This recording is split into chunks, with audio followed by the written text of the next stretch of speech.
जिस रोजगार का दंभ बिहार की सरकार और विपक्ष चुनाव के पहले भर रही थी, आज उसी रोजगार को लेकर खबर आई है। खबर ऐसी कि आप सरकारों को लानत भेज सकते हैं और इस बात का दावा भी कर सकते हैं कि सरकार रोजगार को लेकर बिल्कुल भी सीरियस नहीं है। नमस्ते, मेरा नाम अमन शर्मा है और आप जनता जंक्शन देख रहे हैं और ये हमारा कार्यक्रम सुबह सवेरे है, जिसके माध्यम से हम आपको बिहार की 5 प्रमुख खबर बताते हैं। खबर ये है कि अब पटना हाईकोर्ट बिहार में सेकेंडरी और हायर सेकेंडरी स्कूलों में शिक्षकों की रिक्ति को लेकर सीरियस हो गई है। जस्टिस ए अमानुल्लाह ने बिहार सरकार को यह आदेश दिया है कि आप 8 जनवरी 2021 तक इस बात का जवाब दें कि बिहार के शिक्षकों की बहाली क्यों नहीं हो रही है। 34,000 शिक्षकों की रिक्ति होने के बावजूद बहाली न होने की वजह से पटना हाईकोर्ट ने बिहार की सरकार से जवाब मांगा है। इस पर बहाली के लिए 1 जुलाई 2019 को सरकार ने विज्ञापन भी निकाला था। 33,916 पद रिक्त होने की बात भी कही गई थी, लेकिन अब तक इस पर बहाली नहीं हुई है और इसी को लेकर अब सरकार कटघरे में खड़ी है। अगली सुनवाई 8 दिसंबर को होने वाली है, लेकिन गौर करने वाली बात यह है कि जिस रोजगार पर बिहार का चुनाव लड़ा गया, उस रोजगार की स्थिति बिल्कुल चौपट है। 4,000 से ज्यादा अभ्यर्थी अनुकंपा पर नौकरी पाने के लिए परेशान है। अनुकंपा मतलब किसी का असमय निधन हो जाना और उसके बदले किसी को नौकरी मिलती है, उसे अनुकंपा कहते हैं। शिक्षक बनने के लिए छात्र बेताब हैं, लेकिन सरकार को इससे कोई मतलब नहीं है। ये लोग अलग अलग ऑफिस के चक्कर काट रहे हैं, लेकिन मिल रहा है तो सिर्फ आश्वासन। बिहार में 11,000 पदों पर विद्यालय परिचारी और सहायक की बहाली होनी है, लेकिन इस पर भी कोई ध्यान नहीं दिया जा रहा है, जिसके चलते अभ्यर्थी परेशान है, मानसिक रूप से भी और आर्थिक रूप से भी। कोविड-19 का प्रकोप अलग है, जो कहीं ना कहीं प्रेशर बना रहा है, लेकिन सरकार की ये लेट लतीफी सवाल उठा रही है उनके बिहार को लेकर विजन पर। अब दूसरी खबर, 2-3 दिन से इस बात का जिक्र हो रहा था कि लालू प्रसाद यादव ने बीजेपी के एक विधायक को फोन करके उसे प्रलोभन दिया ताकि विधानसभा में बीजेपी का अध्यक्ष उम्मीदवार जीत ना सके। इस फोन कॉल का बाकायदा कॉल रिकॉर्डिंग भी लीक हुआ। कहने वालों ने यह भी कहा कि यह आवाज लालू प्रसाद यादव का है ही नहीं। वहीं दूसरी तरफ लालू प्रसाद यादव ने जिस फोन नंबर से फोन किया था, वो नंबर भी मीडिया में लीक हो गया। नंबर और कॉल रिकॉर्ड लीक होने के बाद सत्ता पक्ष ने इसे लेकर खूब हंगामा किया। इस बात को लेकर सुशील मोदी ने अपने सोशल मीडिया अकाउंट पर भी लिखा है, लेकिन इन सब के मध्य में यह है कि अभी तक ये साफ नहीं हुआ है कि ये कॉल रिकॉर्ड लालू प्रसाद यादव का है या फिर नहीं। हालांकि बीजेपी कह रही है कि वो इसे लेकर सीबीआई जांच करवाने को तैयार है। सीबीआई जांच तो नहीं हुई, लेकिन कल लालू प्रसाद यादव के खिलाफ एफआईआर दर्ज करवा दिया गया है और यह एफआईआर ललन पासवान ने करवाई है, जिन्हें लालू ने जेल से फोन किया था। ललन ने अपने एफआईआर में यह साफ साफ लिखा है कि लालू ने उन्हें कहा कि तुम सदन में एब्सेंट हो जाओ ताकि उनकी पार्टी अपना स्पीकर चुन सके। इस बात का जिक्र भी एफआईआर में किया गया है। इसके लिए बाकायदा लालू ने उन्हें आगे बढ़ाने और मंत्री पद दिलाने का प्रलोभन भी दिया। इस एफआईआर में उस फोन नंबर का जिक्र भी है जिस फोन नंबर से फोन आया और जिस नंबर से फोन किया गया। इस बात का जिक्र भी है कि उन्हें 24 नवंबर को शाम के 6:19 पर लालू का फोन आया। इस एफआईआर में इस बात का भी जिक्र है कि ललन ने बाकायदा लालू से यह कहा कि वो पार्टी में है और वो ऐसा नहीं कर सकते हैं। इसके बाद लालू ने उन्हें कहा कि तुम बस अनुपस्थित हो जाओ और कह देना कि मुझे कोरोना हो गया है, बाकी का हम देख लेंगे। लालू पर यह एफआईआर पटना के निगरानी थाना में भ्रष्टाचार निवारण अधिनियम के तहत किया गया है। अब ये मामला कितना गंभीर होता है, ये आने वाले समय में पता चल जाएगा।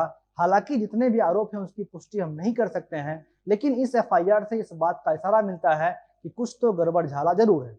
अब तीसरी खबर, पटना की डॉक्टर सुमन लाल ने अपने 32 मंत्रियों के साथ सीएम पद की शपथ ली। आपको थोड़ा अचरज होगा कि आखिर ये डॉक्टर सुमन लाल हैं कौन, और जब बिहार के मुख्यमंत्री नीतीश कुमार हैं तो ऐसी स्थिति में सीएम पद की शपथ कोई कैसे ले सकता है। तो आपको बता दें कि 3 महीने के लंबे प्रक्रिया के बाद बिहार विधानसभा के ही समानांतर एक शैडो गवर्नमेंट बनाई गई है। कहा जा रहा है कि सरकार के मंत्री आदर्श गवर्नमेंट का मॉडल पेश करते हुए विकास के रोड मैप पर काम करेंगे। इसे शैडो गवर्नमेंट के नाम से जाना जाएगा। आपके मन में यह सवाल आ रहा होगा कि आखिर ये शैडो गवर्नमेंट होता क्या है। ये असल में सिविल सोसाइटी के द्वारा बनाई गई एक तरह की समानांतर सरकार है, जो राज्य सरकार को एक आदर्श सरकार की छवि पेश करती है। बिहार में जागो नाम की एक संस्था है।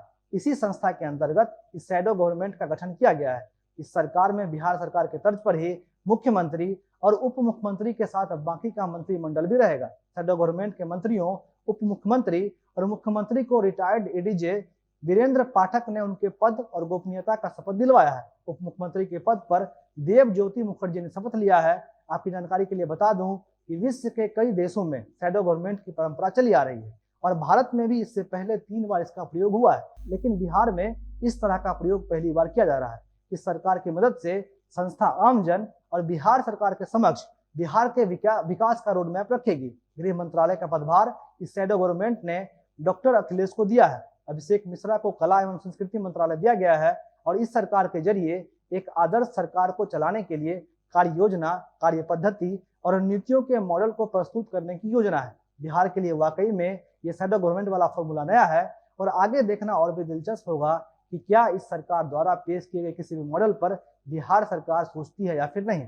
संगठन से जुड़े लोग बोल रहे हैं कि ये शैडो गवर्नमेंट 5 साल तक पूरी ईमानदारी और निष्ठा के साथ चलाई जाएगी। अब चौथी खबर, कोरोना के बढ़ते प्रभाव को देखकर अब बिहार सरकार एक बार फिर से प्रतिबंधों को बढ़ाने वाली है। कुछ दिन पहले ही बिहार सरकार की तरफ से हर जिले के अधिकारियों को निर्देश दिया गया था कि हर जिले में कोरोना के टेस्ट को बढ़ाया जाए। सरकार ने निर्देश दिया था कि हर जिले में कोरोना को लेकर प्रशासन प्रतिबंधों और नियमों पर खास तौर पर ध्यान दे। इस समय शादी विवाह का मौसम चल रहा है और इसी बीच सरकार ने शादी विवाह को लेकर भी नियम को कड़ा करने का आदेश दिया है। राज्य में कोरोना का संक्रमण ना बढ़े, इसलिए बिहार सरकार ने ये कड़े निर्णय लिए हैं।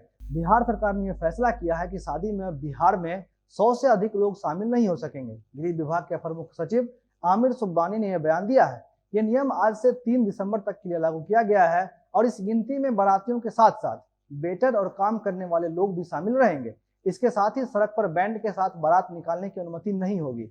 अगर बैंड बजाना है तो सिर्फ विवाह स्थल पर ही बैंड बजाने की परमिशन दी जाएगी। इसके साथ ही श्राद्ध कार्यक्रम को लेकर भी सरकार ने सूचना जारी किया है। श्राद्ध में अधिकतम 25 लोगों को शामिल होने का परमिशन मिलेगा। इसके साथ ही कार्तिक पूर्णिमा पर स्नान को लेकर स्थानीय प्रतिनिधि बैठक करेंगे और स्नान के दौरान किस तरह का खतरा रहेगा इसके बारे में भी वो जानकारी देंगे। वहीं 60 साल से अधिक व्यक्तियों को घर में रहने की सलाह दी गई है। आपकी जानकारी के लिए बता दूं कि अभी कुछ दिन पहले ही शिक्षा मंत्री ने यह बयान दिया था कि पढ़ाई के लिए बच्चों की जान को खतरा में नहीं डाला जा सकता है। उन्होंने कहा था कि स्कूलों को खोलने का फैसला फरवरी में नहीं किया जाएगा। फिलहाल सरकार की तरफ से यह आदेश दिया गया है कि जहां भी कोरोना संक्रमण का दर 10% से ज्यादा है वहां सभी सरकारी और निजी कार्यालयों को सिर्फ 50% कर्मचारियों के साथ चलाया जा सकता है। अब अंतिम और 5वीं खबर, बिहार में यूं तो एनडीए की सरकार बन गई है, लेकिन आरजेडी है कि वो इस हार को पचा नहीं पा रही है और जब से बिहार में एनडीए की सरकार बनी है तब से आरजेडी के खेमे में खलबली मची हुई है।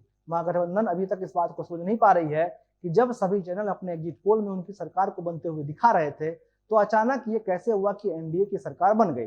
महागठबंधन अपने हार की वजह नीतीश सरकार को बता रही है और ऐसे कई प्रत्याशी हैं जो बहुत कम वोटों से हारे हैं। इसी हार को देखते हुए आरजेडी के हारे हुए प्रत्याशी एवं हिलसा से पूर्व विधायक शक्ति सिंह यादव ने अब कोर्ट का रुख किया है। नालंदा जिले की हिलसा सीट से पूर्व विधायक शक्ति सिंह यादव महज 12 वोटों से हार गए थे। शक्ति सिंह यादव ने पटना हाईकोर्ट में याचिका दाखिल कर चुनाव परिणाम में मतों की हुई गिनती में गड़बड़ी का आरोप लगाया है और इसकी जांच करने की मांग भी की है। उनका कहना है कि उन्हें अन्यायपूर्ण तरीके से जानबूझकर हराया गया है। शक्ति सिंह यादव का कहना है कि काउंटिंग के वक्त वो 549 वोट से जीत गए थे, लेकिन तभी 8 और 9 नंबर के टेबल पर कुछ गड़बड़ी हुई। उस समय सभी उम्मीदवार वहां से निकल चुके थे, यहाँ तक कि जेडीयू के प्रत्याशी भी वहां पर नहीं थे। आगे उन्होंने कहा कि वीडियो फुटेज में सब कुछ साफ साफ देखा जा सकता है। उन्होंने जदयू के उम्मीदवार पर तंज कसते हुए कहा है कि कृष्ण मुरारी शरण उर्फ प्रेम मुखिया जी अन्यायपूर्ण तरीके से चुनाव जीते हैं। यही नहीं, शक्ति सिंह यादव को याचिका दाखिल करने में देश के नामचीन वकील और कांग्रेस के राज्यसभा सांसद अभिषेक मनु सिंघवी से भी मदद मिली है। आरजेडी के सूत्र कहते हैं कि तेजस्वी यादव के निर्देश पर 3000 से कम वोटों से हारने वाले महागठबंधन के कई उम्मीदवार कोर्ट जाने के लिए नामचीन वकीलों से सलाह मशविरा कर रहे हैं। ऐसा माना जा रहा है कि आरजेडी के दूसरे हारे हुए प्रत्याशी भी अदालत का दरवाजा खटखटा सकते हैं। कुल मिलाकर ये कहा जा सकता है कि बिहार में नीतीश कुमार की नई सरकार ने काम करना भी शुरू कर दिया है, तो वहीं दूसरी तरफ महागठबंधन के कम अंतर से हारने वाले प्रत्याशी अगले कुछ दिनों में अदालत का रुख कर सकते हैं। ऐसे में कम मतों से जीतने वाले प्रत्याशियों की सांसें थमी रहेगी और आखिर में अदालत का जो फैसला आएगा उसके मुताबिक जीतने और हारने वाले के लिए ऊपरी अदालत में जाने का विकल्प भी खुला रहेगा और ऐसे में यह मामला लंबा खिंच सकता है। आज इतना ही, धन्यवाद।